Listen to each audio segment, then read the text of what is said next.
nuevamente tengo que decir que hay novedades, porque si bien la propiedad horizontal estaba en una ley, no estaba en el código, y se incorporaron nuevos derechos reales, dándoles el nombre justamente de derechos reales, que son el conjunto inmobiliario, los conjuntos inmobiliarios como título general, para después discriminar en conjuntos inmobiliarios propiamente dichos de alguna manera, tiempo compartido y cementerios privados. Hubo montones de jornadas, congresos, dictámenes sobre estas que se llamaron nuevas formas de dominio, tuvieron muchos nombres, tuvieron mucha aceptación doctrinaria y, por supuesto, había en la realidad cantidades de conjuntos inmobiliarios. Que esto empezó, tal vez podríamos decir, en principios de la segunda mitad del siglo pasado, con los clubes de campo o los countries en Europa y que se fueron extendiendo. Y que acá hubo una cantidad enorme antes de tener ley al respecto. ¿Cómo se regulaban? Había muchas formas. Muchos adquirían la forma de propiedad horizontal con las modificaciones que requería el espacio. Otros hacían articulación entre derechos personales y derechos reales.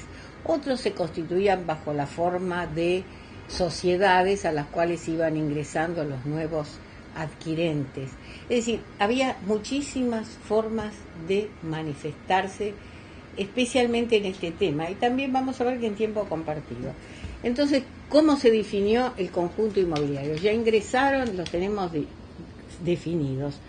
Bueno, esto es otra cuestión que me parece importante y que ya empieza con el primer artículo de Derechos Reales, que es el uso de las definiciones, que me parecen que clarifican el tema y dan la noción general para después ir a lo particular.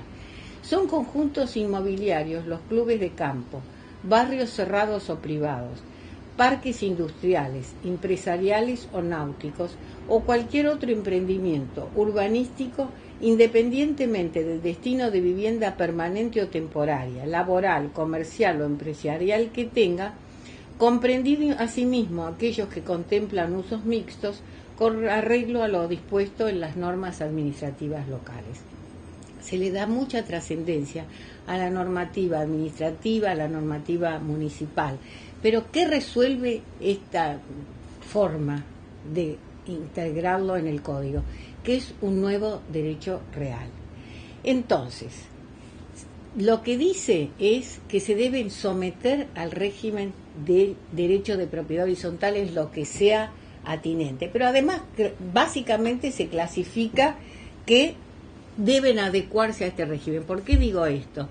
Porque, como señalé hace un minuto, muchos estaban entrelazando derechos reales y personales o derechos personales, tenían muchas formas de constituirse. Ustedes saben la cantidad de clubes de campo que existen en el país.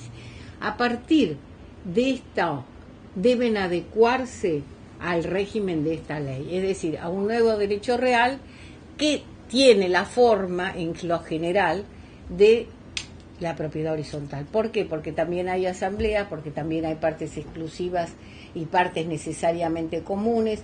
Es más estricto en materia de pautas de convivencia, es más estricto en que se puede en el reglamento establecer sanciones disciplinarias, se pueden establecer pautas para el caso de que se otorgue el uso y goce de la unidad a terceros y cuáles son las condiciones. Se pueden establecer ciertas prerrogativas para la venta de la unidad.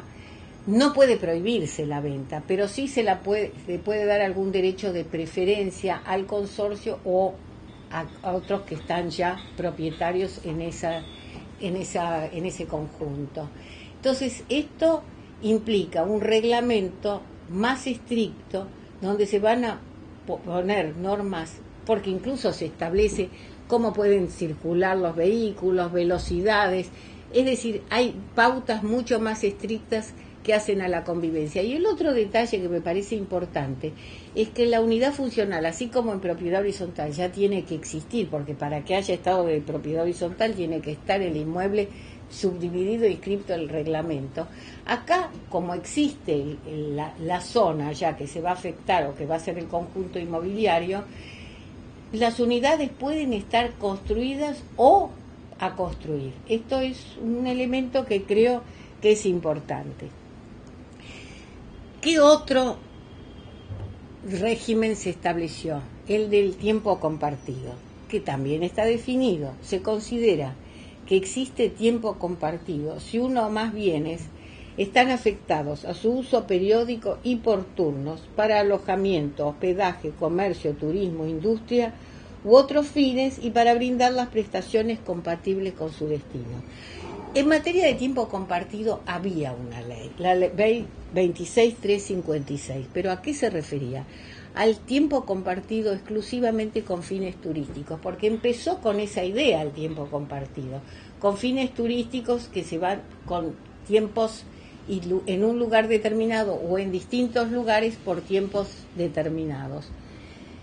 ¿Qué pasó con esto? Que esto era insuficiente y creo que esta posibilidad de integrar otros elementos que a lo mejor por su alto costo no se pueden tener todo el tiempo o no se necesitan, por ejemplo una cosechadora, una sembradora, equipos de alta complejidad de medicina, se podrían utilizar a través del sistema de tiempo compartido.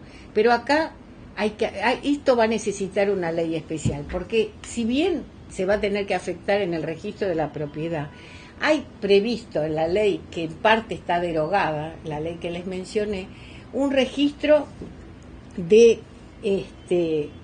propietarios y registro de prestadores estables para establecimientos dedicados a ello. Como acá no hay establecimientos, sino que van a ser objetos a lo mejor o cosas que no son un inmueble, es importante pensar si no va a haber un registro nuevo a crearse. Pero dos cosas que se establecen, además de que es un derecho real, es una relación de consumo, se la reconoce como relación de consumo entre el organizador propietario y el usuario o adquirente. Porque acá puede haber un propietario, un administrador, un administrador o uno que se ocupe de organizar, un organizador y el comprador. Ellos, el titular y si hay un administrador, deben aparecer en la escritura de afectación, todos ellos. En realidad, esto creo que puede ser útil ahora, lo es en materia de tiempo compartido y por eso se dictó la ley, por cubrir una necesidad, porque por otra parte estaban también indemnes, era para pensar aquel que llegaba a un inmueble que había comprado con tiempo compartido y le tocaban 15 días, llegaba en esos 15 días y no tenía la cosa, bueno, ¿a quién le reclamaba? Lo que pasa es que al establecer como relación de consumo, porque además este código le da mucha trascendencia a la relación de consumo. Y piensen que además se habla en el código, y esto es importante porque tiene que ver con toda la estructura y con toda la ideología de este código, se habla del trato digno al consumidor, es decir, también se tiene en cuenta a la persona consumidora como necesitada de la dignidad que le reconoce todo el código. El otro supuesto de nuevo derecho real son los cementerios privados. ¿Qué dice la ley en el artículo 2103? Que se consideran cementerios privados a los inmuebles de propiedad privada afectados a la inhumación de restos humanos. Acá también es precisa una afectación e inscripción y se tiene que hacer por escritura pública. Luego se venden las parcelas y cada parcela, acá viene el problema, una cosa es el titular de dominio de todo el inmueble afectado y cada titular de parcela si es también titular de un derecho real. Yo creo que sí. Y además hay que llevar un registro de inhumaciones. No quiero entrar en la parte muy casuista porque me parece que no es lo importante. Lo importante es que se reconoce como un derecho real nuevo, se fijan las obligaciones del titular de dominio del inmueble afectado al régimen, las obligaciones de las personas que tienen sepulturas y de los derechos que les competen, porque esto es importantísimo. Y además se establece la inembargabilidad de los sepulcros o sepulturas, salvo que sea para cobrar los gastos que se hicieron para establecerla. Entonces, esto también es importante porque también se habla de relación de consumo en materia de adquirentes o de titulares de sepulturas con relación al que afectó el inmueble en general. Y acá viene otro derecho que también es novedoso, o más o menos novedoso, que es el derecho de superficie. También, de acuerdo al Código de Vélez, no podía haber derecho de superficie. Sin embargo, ya hubo una ley, la ley, a ver si yo con los números a veces soy media difícil, la 25509, que estableció el derecho de superficie forestal, exclusivamente derecho de superficie forestal. Como estaba establecido en una ley, era un derecho real, no había problema en ese sentido, pero era un poco restringido. ¿Qué hace entonces el Código? ¿Cómo lo resuelve? El derecho de superficie es un derecho real temporario que se constituye sobre un inmueble ajeno que otorga a su titular la facultad de uso, goce y disposición material y jurídica del derecho de plantar, forestar o construir, o sobre lo plantado, forestado o construido en el terreno, el suelo o el subsuelo, según las modalidades de su ejercicio y plazo de duración establecidos en el título suficiente para su constitución y dentro de lo previsto en este título y las leyes especiales. El tiempo máximo de duración es para las construcciones 70 años, 50 años para las plantaciones. Puede constituir el titular de este derecho de superficie derechos reales de garantía, es decir, que puede constituir una hipoteca o una anticresis porque es sobre un inmueble. Aparte, lo que tiene de original, si ustedes quieren, no se extingue si se destruye, si lo vuelve a construir o a plantar en un término de 3 años, si se trata de plantaciones o forestación, y de 5 años para inmuebles. Pero lo que tiene de novedoso, además, es que puede adquirir un derecho, siempre va a estar separado el propietario del suelo del superficiario, que es en contra del principio general que teníamos en derechos reales, que lo accesorio seguía la suerte de lo principal, es decir, el que era dueño del terreno era dueño de lo plantado, etcétera, etcétera, y construido. Acá hay un cambio. Puede adquirir el derecho de construir o de edificar o plantar, y entonces ahí va a hacerse dueño de la cosa una vez que esté construida o plantada. O puede directamente adquirirlo ya construido o plantado. Y entonces de entrada va a ser un derecho sobre cosa propia. En el otro va a ser un derecho de cosa ajena, sobre cosa ajena, que se va a constituir en propio una vez que esté construido y terminado. Esto no quiere decir que no se puede extinguir por el no uso. Si no lo usa por un plazo de 5 o 10 años, de acuerdo a si es plantación, 5 años, 10 años, construcción, queda extinguido. Este es un derecho importante y acá hay una novedad también, la posibilidad de gravar con derecho real de hipoteca un derecho, porque en principio dijimos que solo se puede constituir hipotecas sobre inmuebles, pero acá es la posibilidad, y derechos reales sobre inmuebles, acá estamos teniendo el caso de un derecho. Estos son los derechos, como les digo, que han ingresado al código como novedad. Por eso, pese a que me he impuesto hacer como una especie de paneo, dada la extensión del tema, no puedo dejar de mencionar los que ya son un clásico, que son los de uso y goce, el usufructo, el uso y la habitación y la servidumbre, de una manera rápida. Usufructo es el derecho real de usar, gozar y disponer jurídicamente de un bien ajeno sin alterar su sustancia. Hay alteración de la sustancia si es una cosa cuando se modifica su materia, forma o destino, y si se trata de un derecho cuando se lo menoscaba. No hay usufructo legal ni judicial, no lo puede imponer un juez. Y había un usufructo legal en el Código de Vélez, que ahora desaparece, que era el de los padres sobre los bienes de sus hijos menores. Como ahora se modificó el régimen de familia y se habla de autoridad parental y no se habla de responsabilidad parental y no se habla de patria potestad, tampoco aparece este usufructo legal. Es vitalicio, es decir, se extingue con la persona y no puede pasar a herederos. Es decir, que si muere antes de un plazo determinado, si se estableció un plazo es por el plazo. Si muere antes de ese plazo, no pasa a sus herederos. Es decir, que solo es para la persona. Lo que se puede hacer es hacer en forma, si uno no lo acepta, que sea el siguiente, pero no se puede imponer en forma sucesiva para después de la muerte. No hay, de acuerdo a la definición, cuasi usufructo, es decir, no puede ser sobre cosas fungibles. Lo único fungible es sobre animales, pero como es un rebaño, cosas así. Si no, tiene que ser cosas no fungibles. Esto quiere decir que desaparece el cuasi usufructo. El usufructuario, que es el que goza del derecho, puede constituir servidumbre y anticresis, uso y habitación y derechos personales, pero siempre él va a seguir obligado frente al que le concedió el derecho.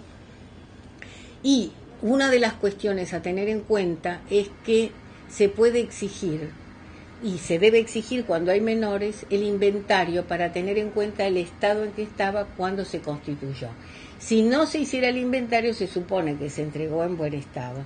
Y otra de las cosas que se puede requerir es garantía para el cumplimiento de las obligaciones y del estado en que se ha de ser restituido la cosa que se dio en usufructo. Los otros dos derechos reales parecidos en el uso y goce son el uso, que es el derecho real, que consiste en usar y gozar de una cosa ajena, su parte material o indivisa, en la extensión y con los límites establecidos en el título, sin alterar su sustancia. Si el título no establece la extensión del uso y goce, se entiende que se constituye un usufructo. El derecho real de uso solo puede ser para persona humana, es decir, no hay sobre persona jurídica, se le fija un tope. Por lo tanto, este derecho, si no fija topes vinculados a las necesidades del usuario y su familia, se supone que es un usufructo. No puede constituir por eso derechos reales. En la otra, que también tiene que ver y que es en realidad es el derecho de uso vinculado a una vivienda, que es la habitación, que es el derecho real, que consiste en morar en un inmueble ajeno construido o en parte material de él, sin alterar su sustancia. El derecho real de habitación solo puede constituirse a favor de persona humana. No es ejecutable, no puede constituir derechos reales ni tampoco personales, como sí puede el usufructuario constituir derechos reales y también personales porque puede dar en locación o en comodato. Acá hay una cuestión que tiene que ver con la protección de la vivienda familiar. El derecho a habitación legal existía en el Código de Vélez para el cónyuge supérstite en el hogar, en lo que fue el último hogar conyugal. En este supuesto ahora, además del cónyuge supérstite, se le da esta posibilidad al supérstite de la unión convivencial. La diferencia es que hay que reclamarlo, no es directo, y además tiene un tiempo de virtualidad que es 2 años, y además lo tiene que reclamar y acreditar que no está en condiciones de adquirir una vivienda. Pero es un paso importante que tiene que ver con la ideología que les dije del código. El otro derecho también de uso y goce, que no tiene grandes diferencias, es la servidumbre, que es el derecho real que se establece entre 2 inmuebles y que concede al titular del inmueble dominante determinada utilidad sobre el inmueble sirviente. La utilidad puede ser de mero recreo. Acá el código era muy casuista, porque pasamos de 138 artículos a 21. Hay servidumbres sin faciendo y en no faciendo, es decir, activas y no. Pero se eliminó las cuestiones de servidumbres aparentes y no aparentes, continuas y no continuas. Pero sí subsiste las servidumbres forzosas, que es cuando lo requiere la ubicación de los fundos o de los inmuebles. Por ejemplo, la de tránsito o la de acueducto. Otro tema que me parece primordial que ya estaba en el código, pero que ha adquirido relevancia y tiene relevancia, es el de los derechos reales de garantía. Son importantísimos, lo han sido aún desde la época de Vélez, especialmente la hipoteca. Pensemos que en la época de Vélez, que se negó a la inscripción registral, porque esto es posterior al año 68, la obligación de la inscripción registral para la oponibilidad a terceros. Sin embargo, casualidad, Vélez estableció la obligatoriedad de la inscripción registral en el derecho de hipoteca, porque ¿a quién trataba de favorecer? Al acreedor hipotecario.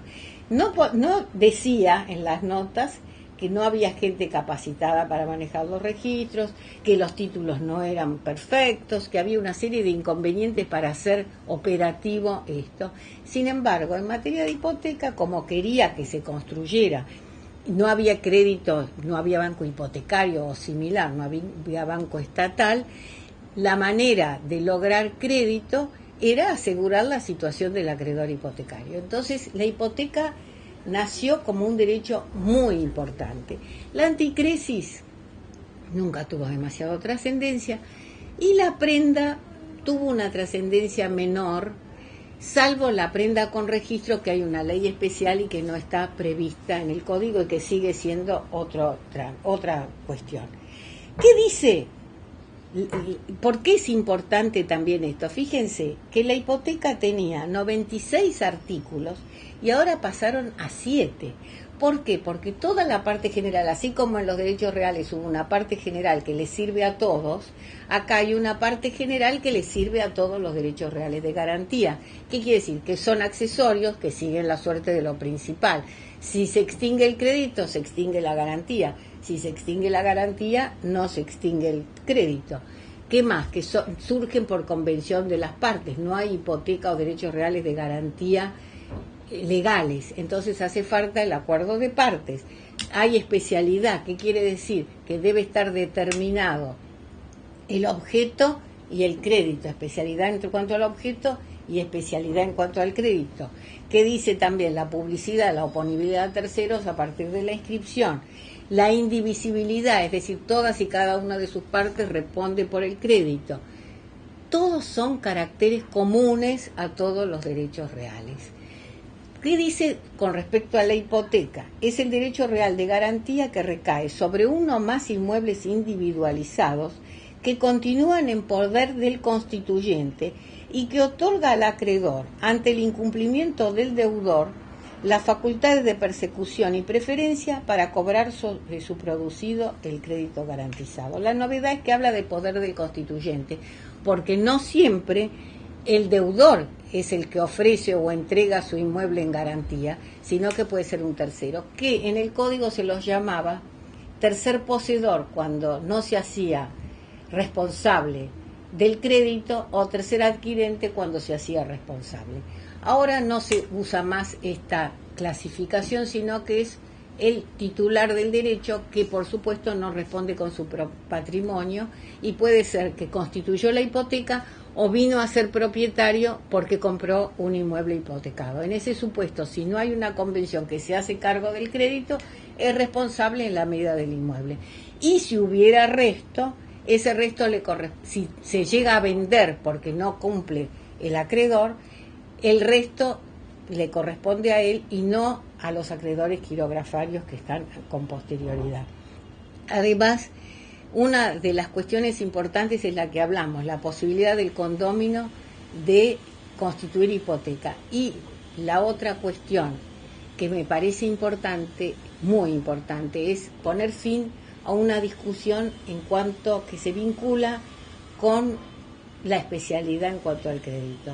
Según el código, había que determinar exactamente, porque se podían garantizar obligaciones de dar, hacer, no hacer, cualquier tipo de obligación, pero había que hacer un valor estimativo en dinero. Pero era obligación que ya estuviera la causa de la obligación establecida en el momento de constituir la hipoteca. Esto fue muchas veces cuestionado por las necesidades económicas y financieras que a veces necesitaban no hacer, en el ámbito bancario, por ejemplo, estar haciendo en cada operación una hipoteca dividida y separada. Entonces se buscaba de alguna manera una hipoteca que cubriera varias operaciones. Desde un punto de vista rígido, esto no era posible. Entonces nacieron distintas posiciones, desde una muy rígida que establecía la necesidad que se estableciera exactamente cuál era la causa de la obligación, a otras que definían o permitían definirlo de una manera más flexible, una más abierta y otra menos abierta, hasta que este código reconoce la posibilidad de lo que se llama hipoteca de máxima. Es decir, no se establece exactamente cuál es la obligación o que puede aparecer, pero se le fija un tope, hasta ese tope, para no lograr o no evitar que el deudor pueda constituir nuevos derechos, porque si no su patrimonio estaría siempre afectado. Es por un tope y por un tiempo determinado, 10 años, lo que se llama hipoteca de máximo. Esto ha sido un paso muy importante. Otro paso, y que vamos a tener que pensarlo, es el tema de las obligaciones en moneda extranjera. Esto ha recorrido un largo camino vinculado a lo anterior a las leyes de emergencia económica, que también tuvieron su problema cuando se aplicaba o no la teoría de la imprevisión. Lo que pasó a partir de las leyes de emergencia económica, la especificación, el admitir lo que se admitió en cuanto al esfuerzo compartido, pero hoy se pueden constituir perfectamente en moneda extranjera. El problema va a ser si, como está redactado el código en materia de obligaciones en moneda extranjera, que se consideran de dar cantidades de cosas y que se libera pagando en la moneda, yo no sé si esto no nos va a traer problemas, pero como no puedo saber lo que va a pasar con el tiempo, digo que es uno de los temas que va a traer conflictos a partir de la sanción y de cómo, por ahí no pasa nada y se resuelve, pero como en este país siempre tenemos problemas con la moneda extranjera, yo no diría que no los vamos a tener a partir de la sanción del código, así como dije que en algunos se resolvieron determinados problemas. El otro derecho real de garantía que existía y sigue existiendo, pero se lo trató de mejorar un poco, es anticrisis. ¿Por qué digo anticrisis? Porque hubo siempre discusión semántica, si era el anticrisis o la anticrisis. El código esta vez le dice la anticrisis, con lo cual estoy de acuerdo. Es el derecho real de garantía que recae sobre cosas registrables individualizadas, cuya posesión se entrega al acreedor o a un tercero designado por las partes, a quien se autoriza a percibir los frutos para imputarlos a una deuda. Acá hay dos cosas importantes. Una, que no es solo sobre inmuebles, sino sobre cosas registrables, lo cual amplía su radio de acción. Segundo, acá habla solo imputarlos a una deuda, pero también se entiende que si sobran se pueden imputar al capital. Y la otra cosa que me parece fundamental, que en el casuismo del Código de Vélez no se le otorgaba privilegio. Ahora, con una parte general que todos tienen privilegio, se entiende que la anticrisis también goza de privilegio en caso de ejecución. Y esto es un paso importante. El otro derecho real es el derecho, la prenda, que es el derecho real de garantía sobre cosas muebles no registrables o créditos instrumentados. Se constituye por el dueño o la totalidad de los copropietarios, ¿se acuerdan lo que hablamos del condominio? Para disponer hace falta todos, por contrato formalizado en instrumento público o privado y tradición al acreedor prendario o a un tercero designado por las partes.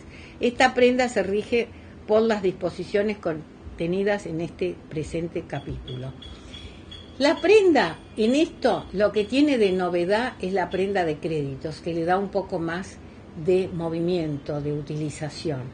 En cambio, antes teníamos que pensar, y la que es importante es la prenda con registro, que nació en principios del siglo pasado y que tiene que ver con cosas registrables, registro prendario, es decir, si es un vehículo, que es lo más común, se inscribe en el registro de la propiedad del automotor, y había un registro de créditos prendarios. Yo creo que coherente con esto que estoy haciendo, que yo podría decir que es una especie de paneo de los derechos reales, que después preguntarán tantas cosas, creo que esto no merece que me dedique demasiado a este tema. Discúlpenme si les falta información, pero quiero simplemente referirme a lo que es la defensa, tanto de la posesión como del derecho real.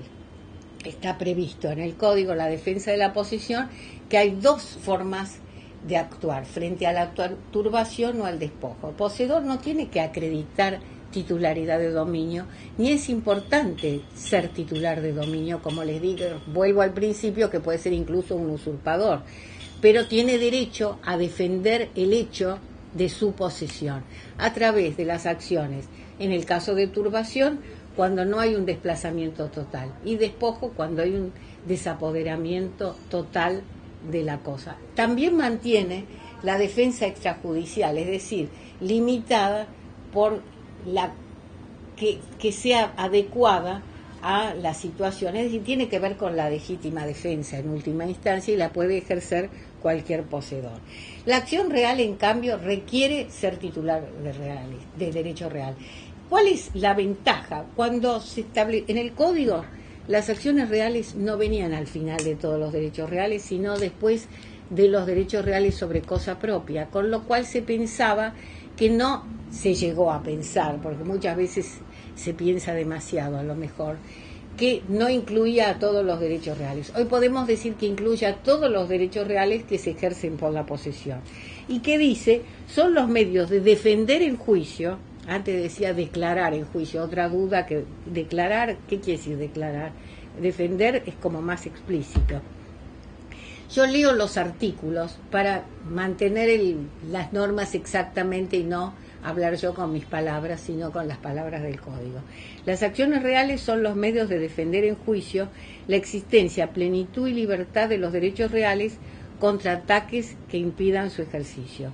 Las acciones reales legisladas en este capítulo son la reivindicatoria, la confesoria, la negatoria y la de deslinde.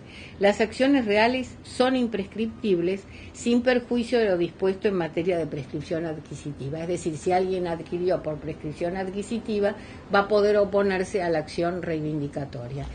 ¿Por qué decimos que hay tres? La confesoria, la negatoria y la reivindicatoria. La reivindicatoria es cuando hay una desapoderamiento total.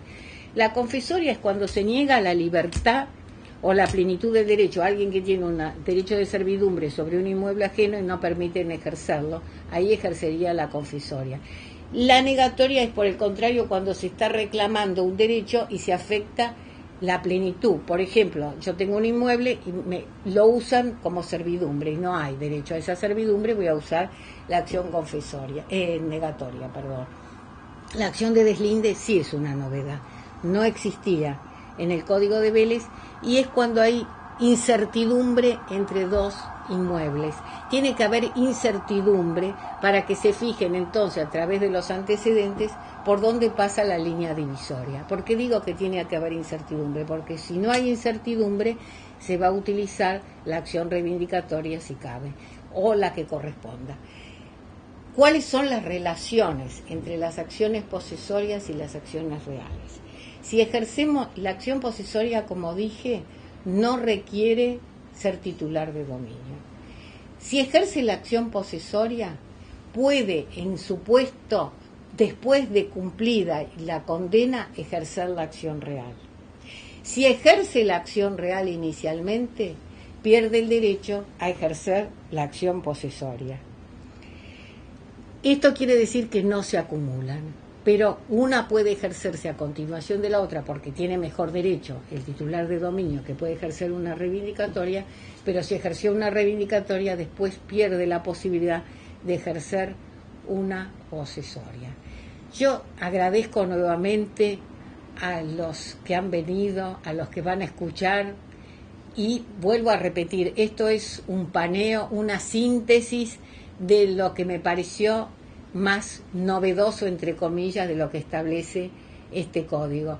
Y vuelvo a reiterar que su interpretación está muy ligada a lo que significó el nuevo paradigma de la constitucionalización y de la unión del derecho público y el derecho privado. Esta es la forma como vamos a tener en el futuro que tratar de interpretar todas estas normas.